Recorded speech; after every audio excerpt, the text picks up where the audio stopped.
It's a pleasure to be here tonight. What I'm going to talk about is the CKWS Fonds archive at Queen's University Archives. It's something that's been there for a while, but we recently received a much larger accrual because of the sale of the building. So one of the first Queen's Archivist to present at the Society was actually my illustrious predecessor as University Archivist and now Librarian and Archivist of Canada Emeritus Ian Wilson. And I was working on his papers too last year, and I noticed that the earliest presentation he gave and one of the earliest in his career was to the Society in September of 1968. So for almost 60 years, archivists from Queen's University Archives have been coming to the Society and presenting on topics. I'm really happy to continue that tradition. So I'm going to talk about the CKWS Fonds archive as a case study. I'll look at the relationship between local broadcasting history and the records created in archival theory and practice, what we are preserving and why, and how history, circumstances, and archival practice shape what survives and how it is used. I'll give you a brief institutional history of CKWS to establish some context. Look at the CKWS Fonds at Queen's University Archives and why it matters, and the importance of local archives more broadly, especially in a time of consolidation, media consolidation and contraction. And I want to connect this work to the core principles in archival practice. So CKWS began as a radio station and expanded into television in December of 1954. There was a hard launch for local programming in January of 1955. It became Kingston's first television station. It was a joint venture of the Davies family and Roy Thompson. It really reflected the rapid post-war growth after the Second World War in mass media communications and broadcasting. And it brought national events to local audiences while showcasing Kingston on screen and allowing people to see themselves locally and the events going on and through the lens of media. And this was tied closely to the Kingston Wake Standard, which is why it's CKWS, Kingston Wake Standard. So you had this local sort of vertically integrated media conglomeration of radio, broadcast television, and newspaper providing local news, local programming, covering local events. So I just one slide. So with 50 boxes of different kinds of audiovisual material, also boxes of negatives. So this is, I just used my iPhone to take a picture of this negative on the light table. This is a locally produced programming. It's called The Gospel Sing in Time. Locally produced by CKWS around 1973. You can see the studio, things are being filmed, and you can see the camera in the far left of the picture that says CKWS TV and channel 11 on the side of it. Now, some programming, though produced locally, was in fact syndicated nationally. So growing up in Sault Ste. Marie in the 1970s, 1980s, I also remembered HARRIGAN, that's Harrigan. So there is some textual material came in. So this is actually sitting in my office right now, Harrigan's letterboard. And it scanned on the Book2Net scanner really nicely. And then negative images, I chose ones particularly from the first show. So this was the launch show in 1971. Hernden had been produced in Ottawa, I think it's at CJOH. It moved to Kingston for 1971, and it was produced until 1985 and nationally syndicated. So you can see again, the studio, the setup, the CKWS camera on the far left side, as things begin to, as they get ready to film the first episode filmed here. So some more negatives, you can see the cast and crew, they're working there on the left-hand side, they've got their binders, they're looking at the scripts, and then it's go time with Harrigan on the right-hand image. So since 2015, CKWS has undergone major structural change amid broader corporate restructuring. It really marks a fundamental rupture in that history. 2015, CKWS ended its longstanding affiliation with CBC, severing a relationship that had shaped its identity and programming for decades. This change was part of a broader restructuring driven by corporate ownership and shifting economics in Canadian broadcasting. Under Chorus Entertainment, CKWS increasingly reflected industry-wide trends towards consolidation, cost-cutting, and centralized production. And by the early 2020s, layoffs significantly reduced local production capacity, including local news staff. The listing of CKWS's historic Queen Street broadcast building for sale becomes a powerful symbol of this transformation, marking not only just the potential loss of a building, but the erosion of place-based local broadcasting infrastructure in Kingston. So throughout its history, CKWS functioned as more than a media outlet. It acted as a civic institution. Its broadcasts created shared experiences and a sense of local identity. Viewers did not just consume information, but they recognized themselves, their neighbors, and their streets on screen. This role becomes especially significant when we consider how quickly such institutions can disappear or become hollowed out. So it is time for my first clip. This is always nerve-wracking. So apologies will be a little smaller for the Zoom people. This is from the first material for CKWS really came in about 1999 when Power Corporation sold the station to Chorus. So this is Centennial Public School with Centennial Public Montage, February 26, 1969. So we're in the month of February here, experiencing similar snowy conditions. And it's just sort of many of these films are on 16 millimeter. They're acetate. They're very dirty. They were very damaged. They didn't all have cans. So working with the Vulnerable Media Lab on campus and with our own expertise in digital preservation and restoration, we've been able to get these transfers. So I'm going to play this. There's no sound with this one, so everyone is experiencing the same thing. Really, like my own experience in Northern Ontario in the winter, still like I'm considered walk through brick schools, kids mugging for the camera. Little did they know their children and grandchildren screens on tiny devices, and everyone having to go out for recess and come inside with boots with wool socks, have all sorts of snowballs attached to them. You know, the glass in the door with the mesh wire screening in it, and then the radiator off to the side where you could put socks and boots and stuff. It's a great clip.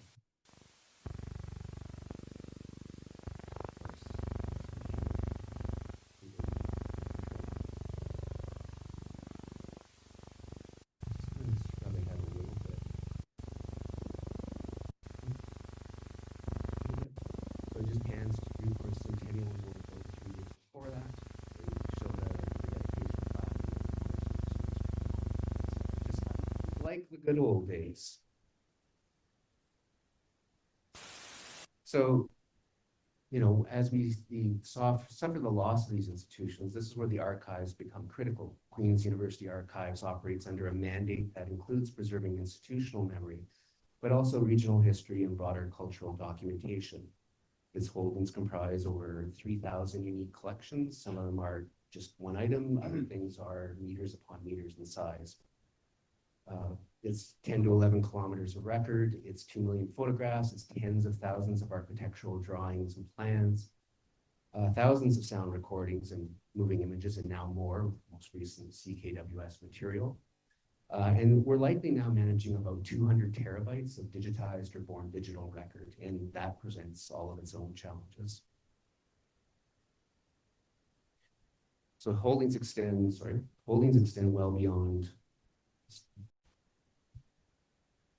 well beyond that institutional mandate of official university records, although they themselves are wonderful resources about Kingston too, because of how integrated the university and the community has been historically. But it also includes private and corporate archives that help document Kingston and Eastern Ontario's social, political, and cultural life.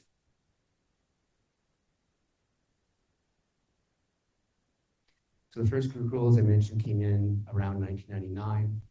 The archives that are at Queen's comprise primarily film clips and broadcast materials used in local news production. The holdings themselves reflect the circumstances of how and when transfers happen, which are then guided by archival theory and practice. This is just a screenshot of the finding aid that's available online. You would see here at the top, there's an option to display the hierarchy. So if you were to expand that, each film is treated as a file, so you could actually see the entire list. And if you clicked on a particular file, it would give you sort of more detailed information about the record itself. So these records capture far more than final broadcasts. They document editorial decision-making, production workflows, and the visual conventions of local television journalism. Oh, there we go. So in archival theory and practice in Canada, we use the expression fond archive, which just sort of means the whole of the archives, essentially. And we treat archives like in all media and all formats as well. Like a record is something that bears information. It can be digital, it can be paper. So we're fairly agnostic about those things. But it is, yeah, it is a little bit of corporate lingo there. Importantly, the archive is not comprehensive in the sense that it contains everything ever created. It reflects deliberate appraisal decisions shaped by archival theory and practical constraints, particularly the challenges associated with preserving audiovisual materials. So this is the latest accrual, and what you're seeing on the next few slides are just pictures of what was in the building went in and had to make selections. So there are approximately 50 bankers boxes, primarily audiovisual records, but as you've seen, there's also some textual and photographic and negative materials. It's currently undergoing processing, listing, and digitization in hand in glove with the Vulnerable Media Lab on campus. So local archives, so it's not yet listed in that finding aid I showed you, but eventually it would be integrated. Local archives preserve histories that are often invisible at a national or provincial level. They document everyday governance, community life, and regional culture. And as local media institutions shrink or disappear, archives increasingly become the only places where evidence of those institutions survive. Without local archives, the historical record becomes skewed towards large organizations and dominant narratives.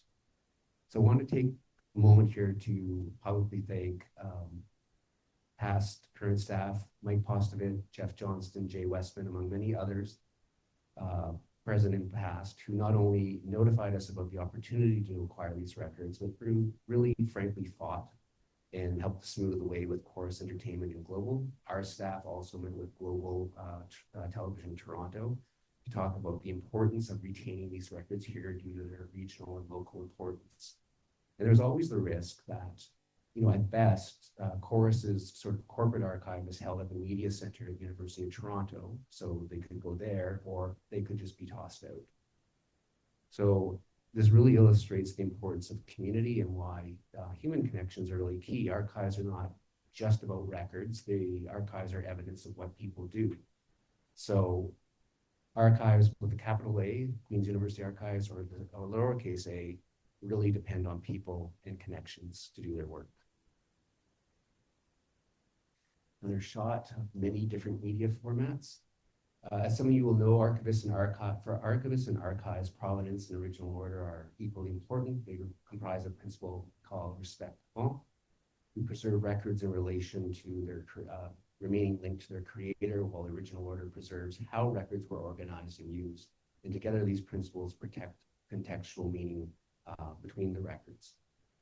For CKWS materials, this context includes how footage was created for news use, how stories were assembled, how materials were circulated within the station. And treating CKWS records as a coherent fond archive allows researchers to understand the station as an institution rather than just a source of disconnected clips. It preserves relationships between the records that reflect the organizational structure and function. And you also encounter things like this as you're doing your selection. So at the heart of archival practice is actually appraisal, a process by which archivists determine which records have enduring value. And appraisal is not neutral. None of us are without bias, and appraisal also reflects institutional mandates, professional judgment, available resources, and broader societal values. And there's the additional principle of macro appraisal, which is applied to this, that provides a broader framework for these decisions. So rather than focusing on individual documents, macro appraisal emphasizes understanding the functions and societal role of the record's creators. And then, of course, we hit the real world. And As so often in this case, precipitous circumstances also dictated what we're able to select. We were informed that the building was going to be sold and that we could come and grab or acquire what was deemed worthy of preserving. And at the same time, Chorus Entertainment and Global likely had already made decisions about its assets of which we are unaware probably to this day.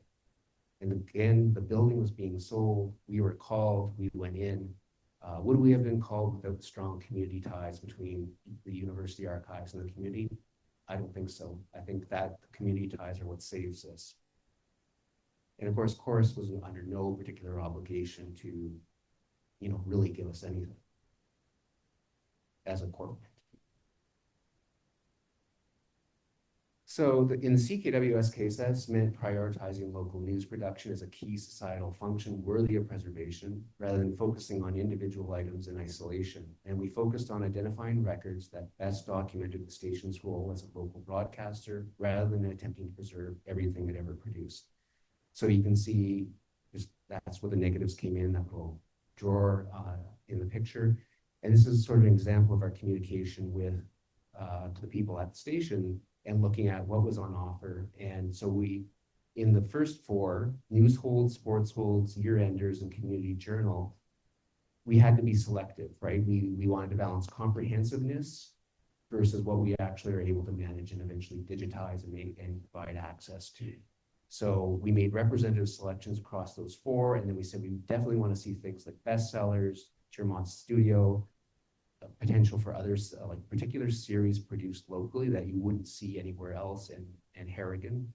I understand that Hernden is unrecoverable because it was on 2-inch open reel that deteriorated, but we did get a whole bunch of 2-inch open reel tapes that we have yet to explore. So who knows, they may still be there somewhere. What you won't see in any of these pictures is something that, we obviously would think would be there, which is all the vast decades of business records of the operation of the studio. That is likely retained by the current owner.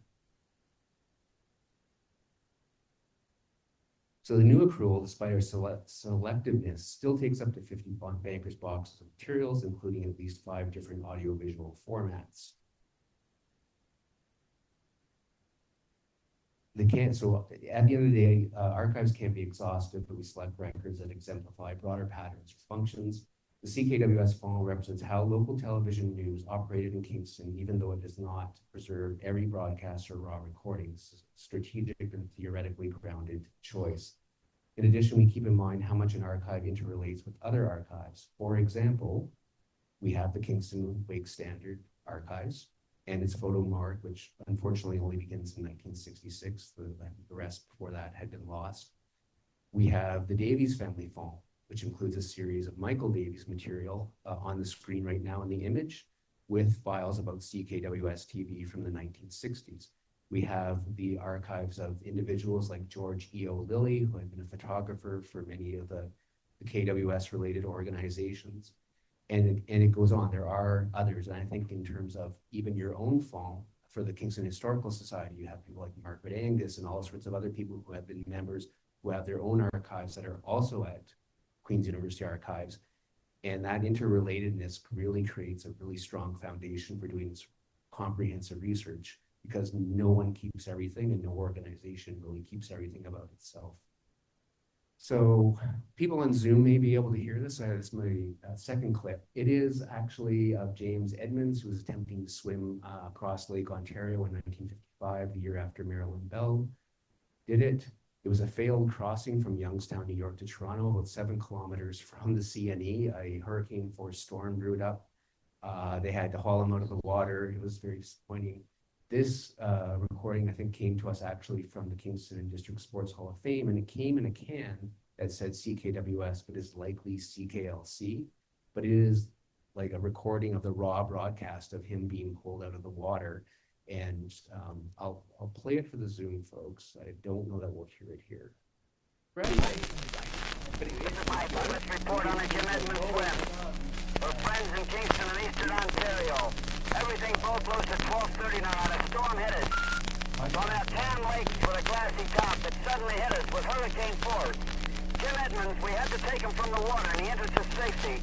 Jim's first call was, I'm disappointed you. He couldn't think of anything else. We assured him he didn't. He was, this boat, it's so bad, all the dishes are smashed on board this ship. We are pouring oil over the side of the convoy. This boat is, we are without our engine. The harbor police is coming to get us. We are pitching rather badly, but we are all right.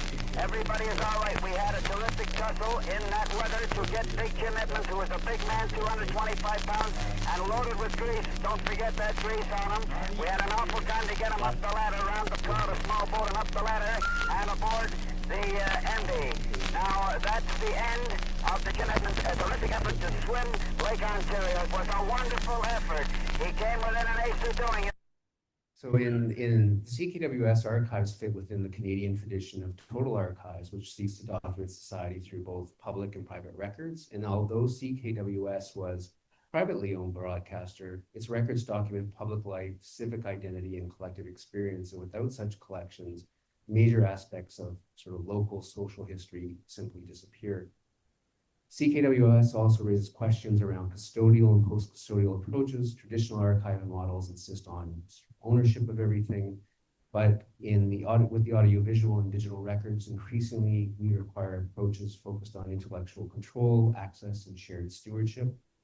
But the result is a collection, at the end of the day, that supports a wide range of research uses, from broadcasting history and regional politics to cultural identity and visual media studies.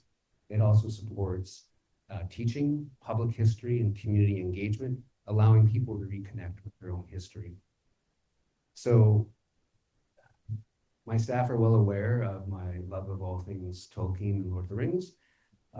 So what you see here is we acquire legacy playback devices, and CKWS gave us some additional devices that we did not have. We can't digitize without the playback devices.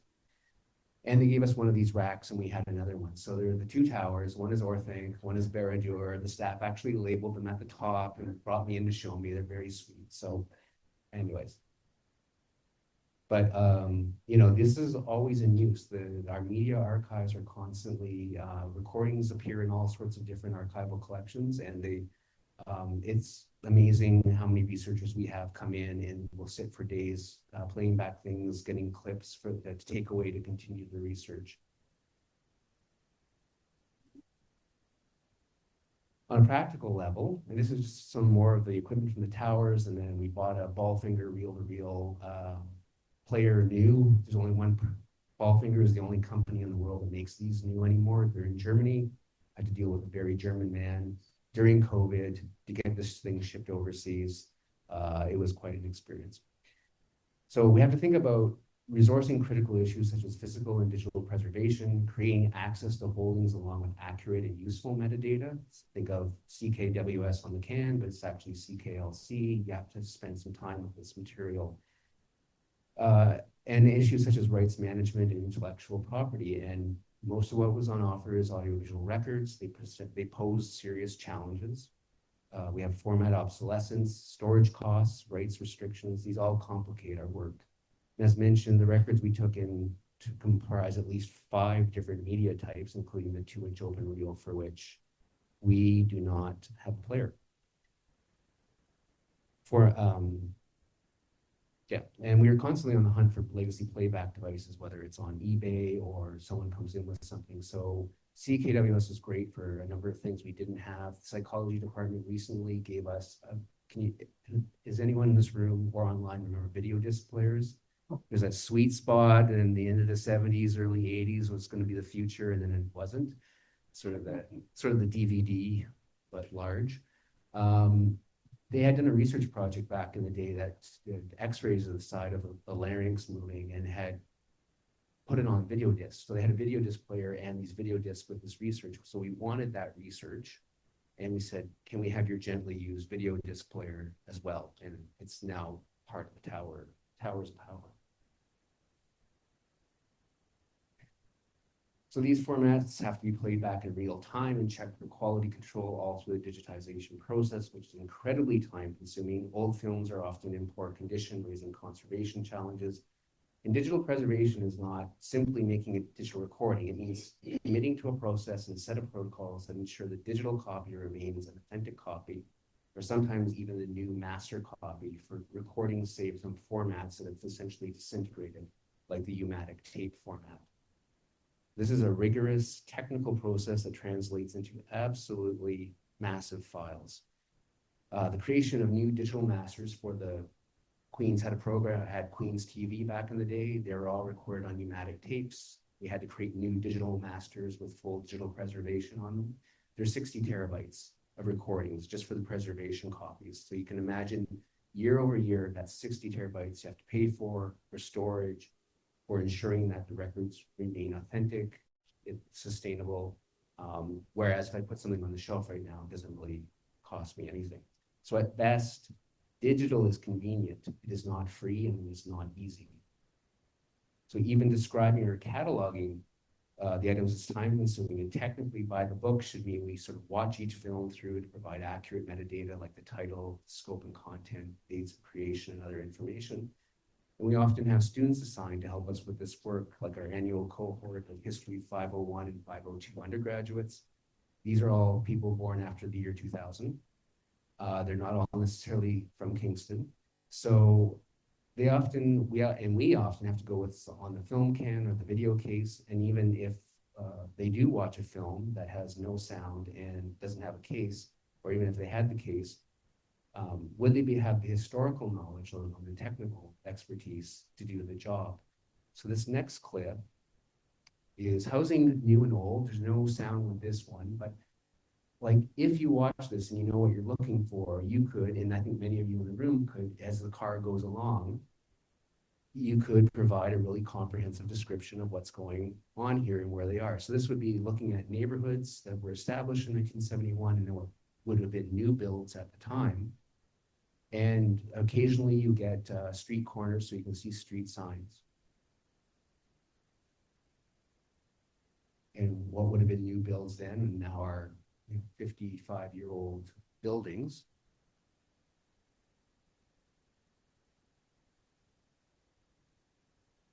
And these are transfers from 16 millimeter acetate reels. So the Vulnerable Media Lab did a really good job getting this kind of quality out because they are often very dirty and damaged. So there, a street sign.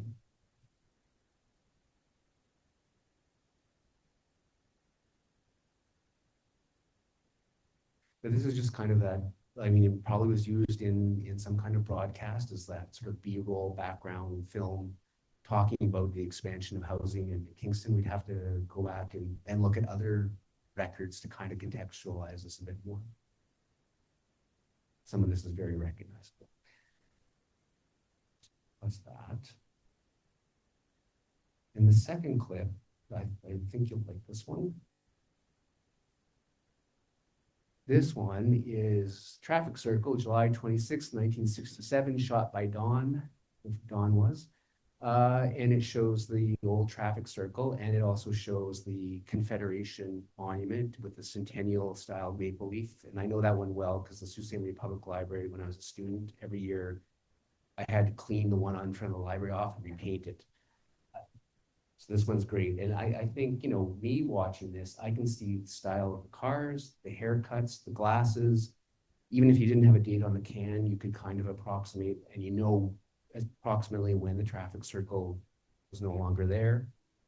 But this is just a great clip, and everything is in like there's a guy there watering, you'll see in a set. He's watering the manicured lawns in a second.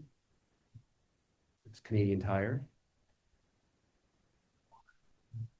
It's coming around the circle and you see the Texaco logo. I recognize the Texaco logo. I don't know if a 20-year-old student would.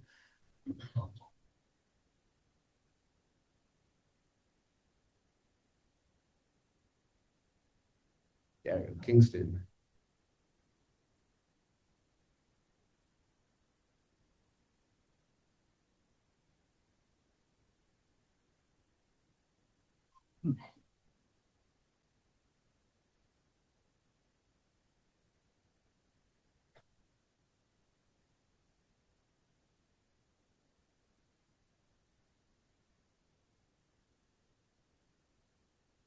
mean, it's incredibly time-consuming work, but when you get results like this, it does feel well worth it.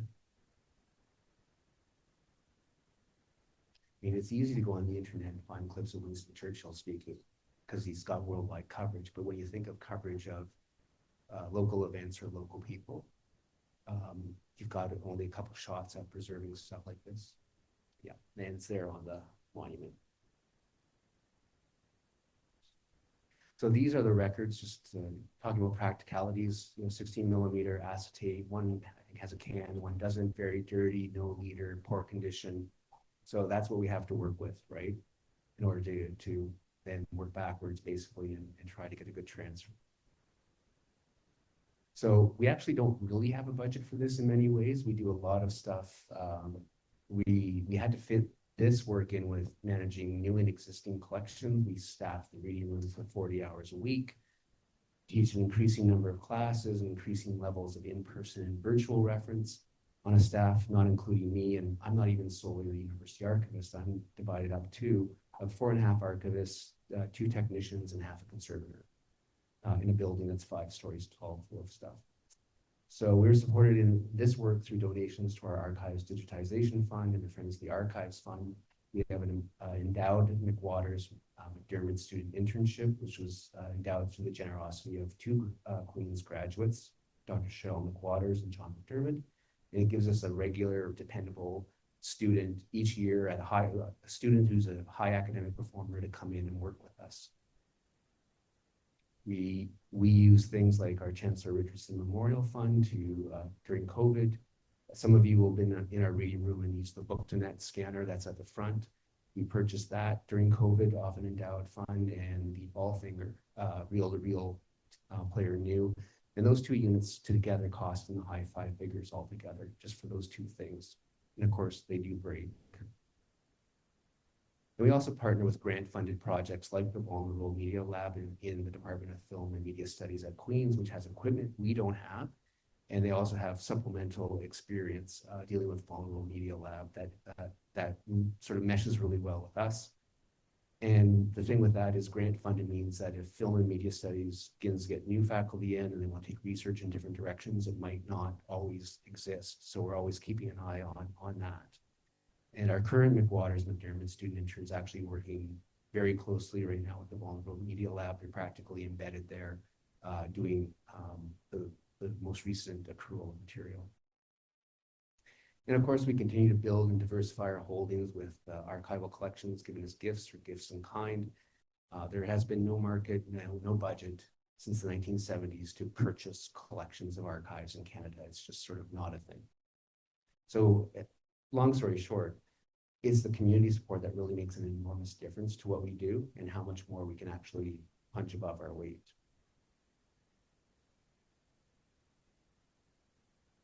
So ending with 3 clips, and people on Zoom will hear sound in the first 2.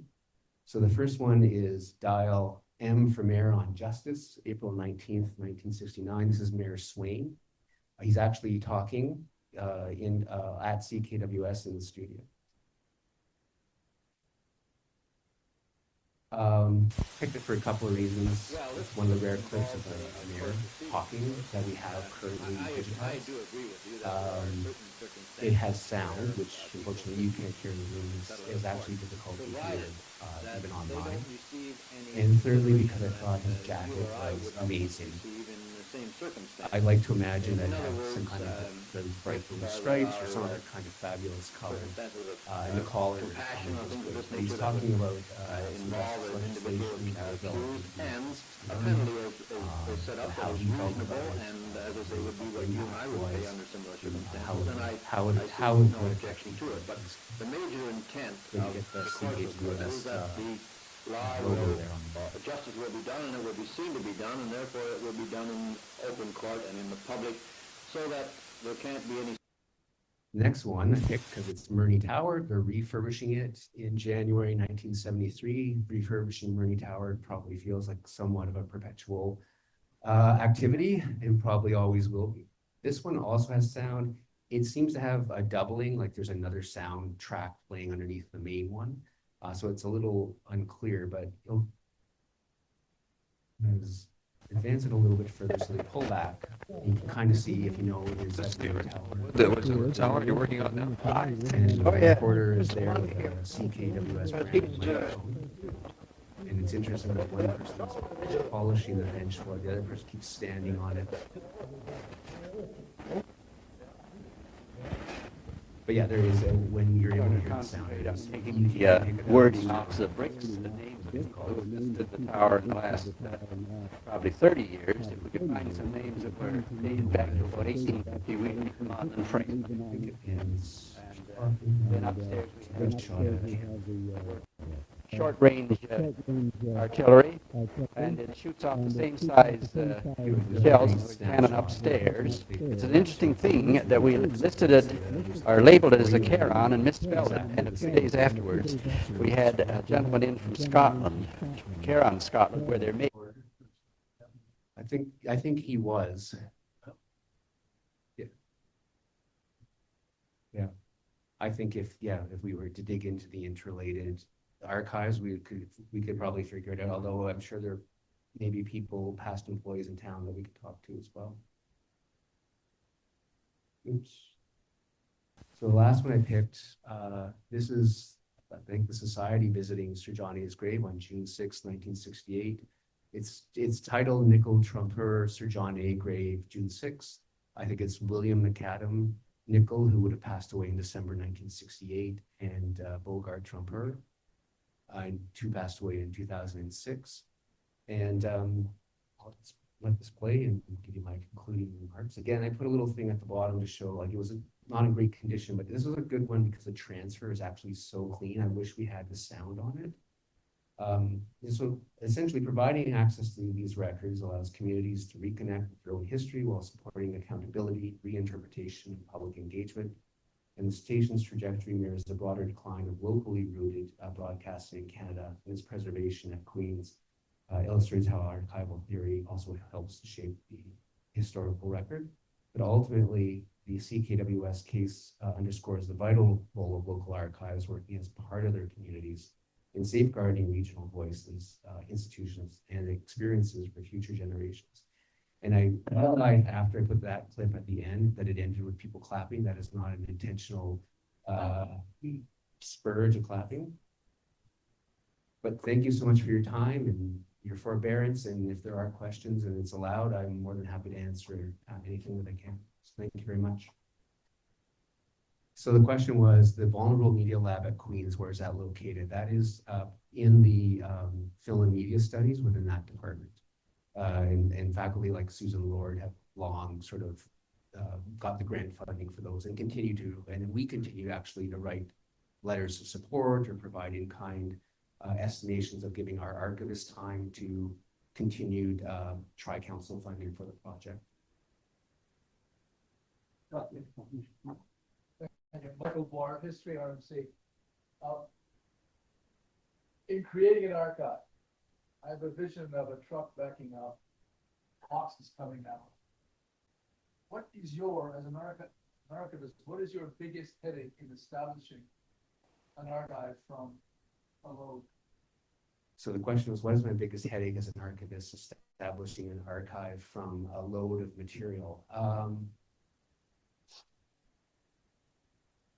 I mean, there's all sorts of things about our buildings right now that constrain some of the things that we can do. I think the biggest headache is really carving out the time to take that load of boxes, to do that kind of arrangement and description and processing to, not turn it in, but in some ways it's like, I feel like it's like carving something into its final form. You take out the duplicate material, things that don't really have enduring value, and turn it into something that's more accessible while retaining the context. That's, I think, the biggest challenge is we are usually offered more than our capacity to deal with it. But at the same time, we know even by looking at that pile of boxes, yes, we need to do something with this, and we want to make sure it isn't lost. I will say though, there are cases where we do get offers and we look at the material, well, this is great material, but it doesn't belong here.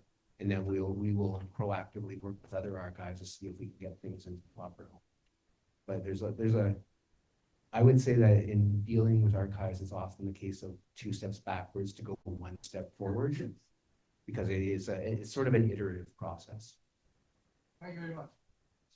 Do records go back to 1967 for CKWS, the centennial celebrations?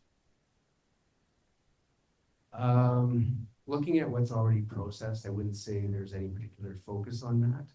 It may be that when we process these 50 boxes, we would find more, and it is all audio visual, and it's like we don't even have the basic listing for it yet, so it's entirely possible that we will find more of that material.